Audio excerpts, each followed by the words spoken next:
क्या आपकी भी शुगर ज्यादा रहती है और उसको नियंत्रित करने के लिए आप दवाइयों का भी उपयोग करते हैं? तो हमारे भारत के अंदर क्या ऐसी 11 चीजें उपलब्ध हैं जो हमारी शुगर को नियंत्रित करने में हमारी मदद कर सकती हैं? कृपया उनको भी समझ लें और अपने खाने पीने के अंदर उनका अच्छे से इस्तेमाल करें, जिससे कि आपकी दवाइयां भी नियंत्रित हो और धीरे धीरे वो घटे भी। इनको जानने के लिए मेरे साथ इस वीडियो के अंत तक बने रहें। नमस्कार, मेरा नाम डॉक्टर इंद्र मोहन खंडेलवाल है और मेरे जीवन का उद्देश्य है कि मैं 10 लाख वर्किंग प्रोफेशनल्स को मोटापा रहित कर उनका स्वप्न स्वरूप स्वस्थ सुंदर शरीर पाने में मदद कर पाऊं, जिसके लिए मैंने स्वास्थ्यंस कम्युनिटी का निर्माण किया है और स्वास्थ्य संतुलन सिस्टम भी बनाया है। तो चलिए अब चलते हैं अपनी आज की लर्निंग की ओर। पिछले तकरीबन 50 सालों के अंदर हमारे भारत के अंदर बहुत ज्यादा शुगर के मरीज बढ़ते जा रहे हैं और अब तो पूरे विश्व में सबसे ज्यादा शुगर के मरीज हमारे भारत में ही हैं, जिस कारण से इंडिया अब पूरे वर्ल्ड का डायबिटिक कैपिटल भी कहलाता है। तो ऐसी क्या 11 चीजें हमारे खाने पीने के अंदर उपलब्ध हैं जिनको अगर हम अच्छे से इस्तेमाल करें तो हमारी शुगर बेहतर तरीके से नियंत्रित हो सकती है? कृपया उनको नोट करें, समझें और अपने जीवन में आज से ही अपनाएं और देखें कि कैसे आपकी शुगर और बेहतर हो रही है। जो सबसे पहली चीज आपकी शुगर नियंत्रण में आपको फायदा करेगी वो है जौ, जिसको कि हम बारले भी कहते हैं, जो कि हमारे स्वास्थ्य के लिए बहुत ही ज्यादा बढ़िया है। इसके अंदर गुड क्वालिटी फाइबर होता है और अच्छी प्रकार से इसके अंदर कॉम्प्लेक्स कार्बोहाइड्रेट भी हैं, प्रोटीन्स भी हैं, जो हमारे शरीर को फायदा करते हैं। तो अगर आप जौ का इस्तेमाल अपने खाने में करते हैं, जौ की रोटी खाते हैं, जौ का दलिया खाते हैं या जौ को पकाकर राबड़ी के रूप में भी ले रहे हैं, तो आपको अच्छी प्रकार से मेलाटोनिन्स मिलेंगे, जो कि आपके शरीर को काफी सारे एंटीऑक्सीडेंट्स तो देंगे ही और दूसरी और बीमारियों से भी बचाएंगे और शुगर को भी अच्छी प्रकार से नियंत्रित करेंगे, क्योंकि इसका जो गुड क्वालिटी कॉम्प्लेक्स फाइबर है वो हमारी आंत के लेवल पे काम करता है, जिससे कि शुगर एकदम से रिलीज हमारे खून के अंदर नहीं होती, वो उसे आंत में पकड़ कर रखते हैं, जिससे कि हमारे खून के अंदर शुगर की स्पाइक्स नहीं आती और शुगर धीरे धीरे रिलीज होती है, जिसकी वजह से फिर हमें कम दवाओं की भी जरूरत पड़ती है अपनी खून के अंदर जो शुगर बढ़ी हुई है उसकी रोकथाम के लिए। तो यहाँ पर जो आप जौ का दलिया बनाकर खाते हैं उससे आपको ज्यादा फायदा होता है। अगर आप इसकी चपाती भी खा रहे हैं तो इस चपाती का जो आटा है उसको थोड़ा मोटा रखेंगे और उसको छानेंगे नहीं, तो आपको फायदे ज्यादा होंगे। लेकिन अगर आप उसे बहुत ज्यादा बारीक कर लेंगे तो आपके फायदे कम होने लग जाएंगे। ये भी आपको ध्यान रखना है। मैं उम्मीद करता हूं मेरी इस प्रकार की वीडियोस आपको पसंद आती होंगी। अगर आप उन्हें पसंद करते हैं तो कृपया उन्हें लाइक करें, शेयर करें, फॉरवर्ड करें, जिस भी प्लेटफॉर्म पर आप उन्हें देख रहे हैं। अगर आप उन्हें यूट्यूब पर देख रहे हैं तो कृपया मेरे चैनल को सब्सक्राइब जरूर कर लें। दूसरी चीज है करेला। करेला अभी हमारे स्वास्थ्य के लिए बहुत ही ज्यादा फायदेमंद है। खाने में तो ये कड़वा लगता है, लेकिन हमारे शरीर के अंदर शुगर को नियंत्रित करने के लिए बहुत ज्यादा फायदेमंद है। इसके अंदर दो इंपॉर्टेंट कंपाउंड होते हैं, चेरेंटीन और पॉलीपेप्टाइड पी, जो हमारे शरीर के अंदर शुगर को नियंत्रित करने के लिए हमारी मदद करते हैं। और लगातार करेले का इस्तेमाल करने से हमारा इंसुलिन रेजिस्टेंस घटता है और हमारी इंसुलिन सेंसिटिविटी बढ़ जाती है, जिससे कि हमारी ये जो शुगर नियंत्रित करने की प्रणाली है वो और बेहतर हो जाती है। और हमारे जो HbA1c लेवल है जो 3 महीने की आपकी शुगर को दर्शाता है वो घटने लगता है और आपकी जो बढ़ी हुई शुगर है वो भी घटने लगती है। ये फायदा भी करेला खाने से हमें होता है। या काफी लोग करेले के जूस का इस्तेमाल करते हैं, तो करेले का जूस भी फायदेमंद है। लेकिन करेले को अगर आप कच्चा खाते हैं या उसकी स्मूदी बनाकर पीते हैं तो आपको फायदे ज्यादा होंगे, क्योंकि जूस बनाने पर उसका काफी सारा फाइबर जो हमारे शरीर को और ज्यादा फायदा कर सकता था वो हमने छानकर फेंक दिया। इसलिए आपसे गुजारिश करता हूं कि करेले को खाने की कोशिश करें। धीरे धीरे इसकी आदत डालेंगे तो आप इसको खा पाएंगे। पहली बार जब आप करेला खाएंगे तो उस वक्त आपको समस्या जरूर होगी, क्योंकि आपको ये कड़वा टेस्ट शायद पसंद ही ना आए। यहाँ पर आपके इस कड़वापन को भी दूर करने के लिए मैं आपकी सहायता कर सकता हूं कि अगर आप अपने करेले को किसी और चीज के साथ खाते हैं, जैसे कि ककड़ी है, खीरा है, तो आप एक बाइट करेले का लें और फिर दो बाइट खीरे के या ककड़ी के ले लें या टमाटर के ले लें, जिससे कि आपको अब ये सलाद के रूप में अच्छी प्रकार से शरीर में सलाद भी मिल जाएगा, ये स्वाद भी बदल जाएगा और कड़वापन भी उसका आपको कम लगेगा, जिससे कि आप करेला अच्छी प्रकार से खाएं और आपके शरीर को फायदा भी हो पाए। और इसकी थोड़ी थोड़ी मात्रा के अंदर आप इसको बढ़ाएं, पहले खाने की थोड़ा आदत डालें, फिर आप आराम से एक या दो करेले रोज खा सकते हैं। इससे आपके शरीर को अच्छा फायदा ही मिलेगा, किसी प्रकार का नुकसान नहीं होगा। तीसरी चीज है मेथी दाना। मेथी दाना को भी अगर आप भिगोकर सुबह खाना खाने से पहले खाली पेट खाते हैं तो ये आपको फायदा करने वाला है, क्योंकि इसके अंदर भी कॉम्प्लेक्स कार्बोहाइड्रेट अच्छी मात्रा के अंदर होते हैं और लगातार इसके खाने से भी इंसुलिन की सेंसिटिविटी बढ़ती है, इंसुलिन रेजिस्टेंस कम होता है। ये भी आपकी आंत के लेवल पे काम करता है। आपके खाने के अंदर जो दूसरे रूप के अंदर शुगर है उसको ये एब्जॉर्ब करके पकड़ के रखता है और आपके खून के अंदर एकदम से शुगर स्पाइक नहीं होने देता, जिसकी वजह से आपकी शुगर नियंत्रित रहती है। तो 1.5 से 2 चम्मच मेथी दाना भी आप सुबह भिगोकर खा सकते हैं, जिससे आपको ये फायदा होने वाला है। यहां पर भी इसको थोड़ी मात्रा के अंदर स्टार्ट करें और जब आपके शरीर को इसकी आदत हो जाए तो आप इसे 1.5 2 चम्मच तक ले सकते हैं। चौथी चीज है दालचीनी। दालचीनी भी हमारी शुगर को नियंत्रित करने के लिए बहुत ही ज्यादा फायदेमंद है। इसके अंदर कुछ ऐसे कंपाउंड होते हैं जिनकी एक्टिविटी बिल्कुल इंसुलिन की तरह होती है, जिससे ये हमारे शरीर के अंदर शुगर को अच्छी प्रकार से कंट्रोल करती है और उसकी स्पाइक्स को रोकती है। तो दालचीनी को भी आप अपने खाने में इस्तेमाल कर सकते हैं, इसको अपनी स्मूदी के अंदर डाल सकते हैं, इसको अपनी चाय के अंदर आप इस्तेमाल कर सकते हैं, इसका पाउडर सीधा आप ले सकते हैं। लगातार दालचीनी अपने खाने में लेने से ये आपके ग्लूकोज मेटाबॉलिज्म को बहुत अच्छे से नियंत्रित करती है, आपकी फास्टिंग ब्लड शुगर को घटाती है और आपके HbA1c जो 3 महीने की शुगर है उसको भी बढ़िया रखती है। पांचवी चीज है आंवला। आंवला भी हमारे शरीर के लिए बहुत ही बढ़िया है। इसके अंदर विटामिन सी और एंटीऑक्सीडेंट्स भरपूर मात्रा के अंदर होते हैं, जो हमारे स्वास्थ्य के लिए बहुत ही ज्यादा बढ़िया है। ये पेंक्रियाज के ऊपर भी काम करता है और वहां पर ये उनकी ऑटोइम्यूनिटी को कम करता है और हमारी इंसुलिन सिक्रीशन को और बेहतर करता है, जिससे अच्छी प्रकार से इंसुलिन हमारे शरीर में बने और हमारे शुगर को अच्छी प्रकार से नियंत्रित कर पाए। ताजा आंवला इस्तेमाल करेंगे तो आपको फायदा ज्यादा होगा, क्योंकि जितना आंवला पुराना होता चला जाता है उसका न्यूट्रिशनल कंपोनेंट पोषण कम होता चला जाता है। इसलिए आंवला का जो जूस भी है उसको आपने फ्रेशली बनाया है तो उसके फायदे ज्यादा होंगे, और जो काफी समय से रखा है तो उसके फायदे कम हो जाते हैं। इसलिए कच्चा आंवला खाएं, उसके अंदर आपको फाइबर भी अच्छी प्रकार से मिलेगा, जो कि आपकी इस शुगर को नियंत्रित करने के लिए और ज्यादा फायदेमंद होगा।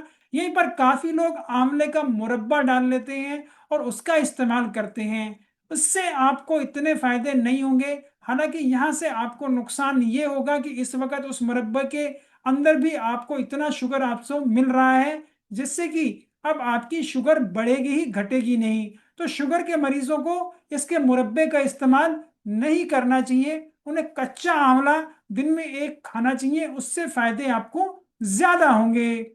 छठी चीज जिसका इस्तेमाल आपको करना चाहिए वो है कच्ची हल्दी। कच्ची हल्दी हमारे लिए बहुत ही ज्यादा बढ़िया है। हल्दी अपने आप में बहुत अच्छी चीज है और कच्ची हल्दी खाने से आपके फायदे बढ़ जाएंगे, क्योंकि इसके अंदर एंटीऑक्सीडेंट्स की मात्रा सबसे ज्यादा होती है। जो आपकी सूखी और पिसी हुई हल्दी होती है उसके अंदर एंटीऑक्सीडेंट्स कम होते हैं, कच्ची हल्दी के अंदर ज्यादा होते हैं। तो जब हम ये कच्ची हल्दी का इस्तेमाल करते हैं अपने खाने के अंदर, अपने सलाद के अंदर, तो इससे हमारे शरीर के अंदर ये एंटीऑक्सीडेंट पावर हमें मिलती है। इसका जो कुकुरमिन स्ट्रॉन्ग एंटीऑक्सीडेंट है, इससे हमारी इम्यूनिटी बढ़ती है, ऑटो इम्यूनिटी घटती है और हमारे पेंक्रियाज के अंदर भी ये काम करता है, जिससे अब हमारी ऑटो इम्यूनिटी घटकर अच्छी प्रकार का इंसुलिन हमारे शरीर में बनता है, जिससे हमारे शुगर नियंत्रण में हमें फायदा मिलता है। और अगर आपको इसका बेहतर फायदा चाहिए तो इसको हमेशा थोड़े से फैट के साथ खाएं, और इसके साथ हमेशा थोड़ी सी काली मिर्च भी जरूर मिला लें, क्योंकि जब ये काली मिर्च आप इसके साथ मिला लेते हैं तो अब काली मिर्च और हल्दी इकट्ठे पोटेंट एंटीऑक्सीडेंट मिलकर आपको और ज्यादा फायदा करते हैं, और इन दोनों की एब्जॉर्प्शन भी हमारी आंत के लेवल पे बढ़ जाती है। सातवीं चीज जो आपके शुगर को नियंत्रित करेगी वो है भिंडी। भिंडी का अच्छे से इस्तेमाल करें। अप्रैल मई के अंदर गर्मियों के सीजन में पूरे भारत में भिंडी बहुत अच्छी प्रकार से उपलब्ध है, और ये खाने में भी बहुत ही स्वाद होती है। भिंडी के अंदर जो सॉल्युबल फाइबर होता है वो हमारे शरीर के अंदर शुगर को नियंत्रित करता है आंत के लेवल पे काम करके। तो वहां पर ये आंत के लेवल पे ही जो आपके खाने में दूसरी ओर शुगर्स हैं उनको पकड़ के रखते हैं, जिससे कि आपके खून के अंदर एकदम से ज्यादा शुगर ना पहुंच पाए, और आपके पेंक्रियाज को ज्यादा इंसुलिन बनाने की जरूरत नहीं पड़ती, जिससे कि हमारी जो शुगर है वो अच्छे से नियंत्रित हो पाती है। यहाँ पर काफी लोग कहेंगे कि हम तो भिंडी का बहुत दिनों से इस्तेमाल कर रहे हैं, बहुत अच्छे से इस्तेमाल करते हैं, फिर भी हमें शुगर क्यों हो गई। तो आप ये देखें, क्या आप उसका रोज इस्तेमाल करते हैं, या जब आप उसका इस्तेमाल कर भी रहे हैं तो किस प्रकार से आप उसे खाते हैं। काफी लोग भिंडी को बहुत ज्यादा तल के या बहुत ज्यादा फ्राई करके खाते हैं, जिससे उसके अंदर जो सॉल्युबल फाइबर है वो काफी कम हो जाता है, और इतनी ज्यादा मात्रा के अंदर आपको ये फैट मिलता है जिससे आपके शरीर को नुकसान पहुंचता है। अगर आपको भिंडी के जबरदस्त फायदे चाहिए कि आपके शरीर को उनका फायदा हो और आपकी शुगर नियंत्रित हो, तो मैं आपको सलाह दूंगा कि आप भिंडी को कच्चा खाना शुरू करें। आपकी शुगर बहुत अच्छे से नियंत्रित हो पाएगी।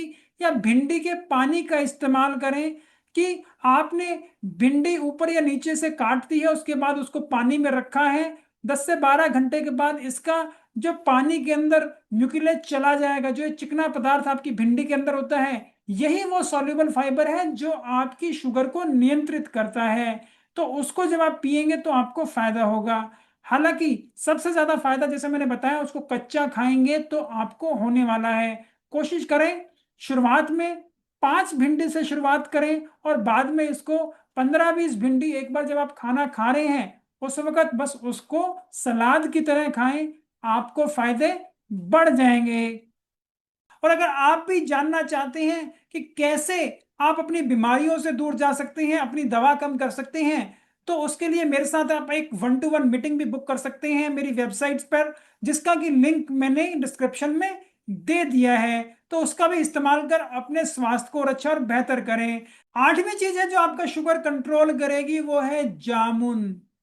हमारे यहाँ गर्मियों के अंदर जामुन पूरे भारत में बहुत अच्छी प्रकार से मिलता है। जामुन शुगर के लिए बहुत ही ज्यादा फायदेमंद है। और यहीं पर यह भी बताना बहुत ही ज्यादा इंपॉर्टेंट है कि केवल जामुन का फल ही नहीं, जामुन के पत्ते, जामुन की छाल, ये सब हमारे शरीर के लिए और शुगर को नियंत्रित करने के लिए फायदेमंद है। जामुन की गुठली को पीस कर उसका जो पाउडर बनता है ये भी हमारे शरीर के अंदर शुगर को नियंत्रित करता है। तो जामुन की हर चीज हमारे शरीर के लिए फायदेमंद है। इसका अगर आप अच्छे से इस्तेमाल करेंगे तो आपकी शुगर अच्छी प्रकार से नियंत्रित होगी, आपकी इंसुलिन अच्छी प्रकार से बनेगा और आपकी शुगर को नियंत्रित कर पाएगा, और इंसुलिन रेजिस्टेंस घटकर इंसुलिन सेंसिटिविटी बढ़ने वाली है, जिससे कि अब आपकी शुगर और बढ़िया हो जाएगी, अच्छे से नियंत्रित रहेगी। नौवीं चीज है अलसी के बीज। आप भी अलसी के बीज खाने की आदत डालें, जिससे कि आपको ये फायदा हो। अपने ब्रेकफास्ट में कम से कम अलसी के 2 चम्मच बीज का आपको इस्तेमाल जरूर करना चाहिए। इनके अंदर ओमेगा 3 फैटी एसिड तो होते ही हैं जो हमारे शरीर दिमाग के लिए बहुत ज्यादा इंपॉर्टेंट है, हमारे शरीर में ऑटो इम्यूनिटी को कम करते हैं। इसके अलावा इसके अंदर फाइबर की भी बहुत ही अच्छी मात्रा होती है, और एंटीऑक्सीडेंट भी बहुत ही अच्छी प्रकार के होते हैं, जिससे हमें ये फायदा मिलता है। अलसी का बीज खाने के लिए आपको थोड़ा सा ध्यान देने की जरूरत है कि इसको थोड़ा सा आप रोस्ट कर लें, और सेकने के बाद इसको एक बार ग्राइंडर में क्रश कर लें। मोटा, बहुत बारीक आप इसको नहीं करना है, और इसको आप एक कांच की शीशी में रखें और ऐसी जगह रखें जहां पे धूप ना आती हो। इस प्रकार से इसका सेवन आप 2 हफ्ते तक कर सकते हैं, और उसके बाद दोबारा इसको बनाकर वापस इस्तेमाल कर सकते हैं। जब भी आप खाना खा रहे हैं उस वक्त आप इसका 2 चम्मच इस्तेमाल करें, तो अब आपको ये बहुत सारे फायदे देगी और आपकी शुगर को भी नियंत्रित करेगी, क्योंकि आपके आंत के लेवल पे भी ये काम करेगी, जो इसका अच्छा गुड क्वालिटी फाइबर है। इसके अलावा जो इसके अंदर इंपॉर्टेंट पोर्शन है वो तो आपको फायदा करेगा ही। 10वीं चीज जो आपके लिए फायदेमंद है वो है ग्वार की फली, जिसको हम क्लस्टर बीन्स भी कहते हैं। हमारे इंडिया में बहुत अच्छे से ये अवेलेबल है, इसका आपको अच्छे से इस्तेमाल करना चाहिए। इसके अंदर भी बहुत ही बढ़िया प्रकार का फाइबर आपको मिलता है, और ये कॉम्प्लेक्स फाइबर हमारी आंत के लेवल पे काम करके ही आपके खाने के अंदर जो दूसरी और प्रकार की शुगर है उसको पकड़ के रखता है, जिससे कि आपकी ब्लड शुगर एकदम से ना बढ़े, और आपके शुगर मेटाबॉलिज्म को ये इस तरीके से मदद करके इंसुलिन सेंसिटिविटी को बढ़ाता है और इंसुलिन रेजिस्टेंस को कम करता है। तो आपको अच्छी प्रकार से ग्वार की सब्जी खानी चाहिए। यहाँ पर भी ये आपकी जानने के लिए बहुत इंपॉर्टेंट है कि ग्वार की सब्जी को बहुत ज्यादा उबालना नहीं चाहिए, उसको बहुत बार बार गर्म नहीं करना चाहिए, उससे उसका जो फाइबर कंटेंट है वो कम हो जाता है, उसे उसके अंदर जो कॉम्प्लेक्स कार्बोहाइड्रेट होते हैं वो टूटकर और सिंपल में कन्वर्ट हो जाते हैं, जिससे कि अब आपके फायदे कम होते हैं। इसकी सब्जी आप खाएं, और सब्जी के अंदर भी आपको फायदे जब ज्यादा होंगे जब आप इसे आलू के साथ नहीं खाएंगे तो, क्योंकि जब भी आप ग्वार की सब्जी आलू के साथ बना रहे हैं तो आलू के अंदर वैसे ही शुगर ज्यादा होता है, जब आपने उसको पका लिया तो उसके अंदर भी सिंपल कार्बोहाइड्रेट बढ़ गए, तो आपके खाने के अंदर जो और सिंपल कार्बोहाइड्रेट कहीं और सोर्स से आ रहे थे, तो अब उसको नियंत्रित करने में ये आपकी कम मदद करेगी। अगर आपको चाहिए कि ये आपकी शुगर कंट्रोल करे, तो खाली गुवार की सब्जी बनाएं और उससे खाएं, तो आपको फायदे बढ़ जाएंगे। इसके अंदर दूसरी चीजें आप और डाल सकते हैं, जैसे कि टमाटर है, प्याज है, ताकि आपका स्वाद भी और बढ़िया रहे और आपके शरीर को भी फायदे बढ़ जाएं। तो 11वीं चीज है वो है आपका अमरूद। अमरूद भी हमारे शरीर के लिए बहुत ही ज्यादा बढ़िया होता है, इसके अंदर फाइबर की भी मात्रा बहुत अच्छी होती है, और इसके अंदर कॉम्प्लेक्स कार्बोहाइड्रेट भी बहुत अच्छी मात्रा के अंदर होते हैं, जो हमारी आंत के लेवल पे काम करके हमारी शुगर को नियंत्रित करते हैं। तो इसका भी आपको अच्छे से इस्तेमाल करना चाहिए, और जिन लोगों को शुगर की दिक्कत है उन लोगों को अमरूद अध पका खाना चाहिए, पका हुआ अमरूद उनके लिए नहीं है, क्योंकि अध पका जो अमरूद खाएंगे उसके अंदर कॉम्प्लेक्स कार्बोहाइड्रेट और फाइबर की मात्रा ज्यादा होगी। जितना पका हुआ अमरूद खाएंगे वो खाने में मीठा तो होगा ही, लेकिन उसके अंदर फाइबर और कॉम्प्लेक्स कार्बोहाइड्रेट भी कम होंगे। तो इस कच्चे अमरूद को जो अभी अध पका है इसको आप अपने सलाद में इस्तेमाल कर सकते हैं, जिससे कि अब आप ये खाने के साथ मिलकर आपकी आंत के लेवल पे काम करके आपकी शुगर को नियंत्रित करने के लिए आपको फायदा करेगा। मैं उम्मीद करता हूं मेरी इस प्रकार की वीडियोस आपको पसंद आती होंगी। अगर आप उन्हें पसंद करते हैं तो कृपया उन्हें लाइक करें, शेयर करें, फॉरवर्ड करें, जिस भी प्लेटफॉर्म पर आप उन्हें देख रहे हैं। अगर आप उन्हें यूट्यूब पर देख रहे हैं तो कृपया मेरे चैनल को सब्सक्राइब जरूर कर लें। आपकी वेट लॉस जर्नी में आप कहीं रुके हुए हैं, आपकी जीवन शैली की कोई और बीमारियां हैं जिनसे आपको समस्याएं हो रही हैं, तो कृपया उनके लिए भी आप मुझे लिख सकते हैं। मैं स्वयं इन क्वेश्चंस को पढ़ता हूं, मैं तुरंत उनका जवाब दूंगा। कुछ क्वेश्चंस के लिए मुझे ऐसा लगा कि उन्हें एक डिटेल विश्लेषण की जरूरत है, तो उनके लिए एक नया वीडियो बनाकर भी जल्दी प्रस्तुत करूंगा। नमस्कार, धन्यवाद, खुश रहें, स्वस्थ रहें।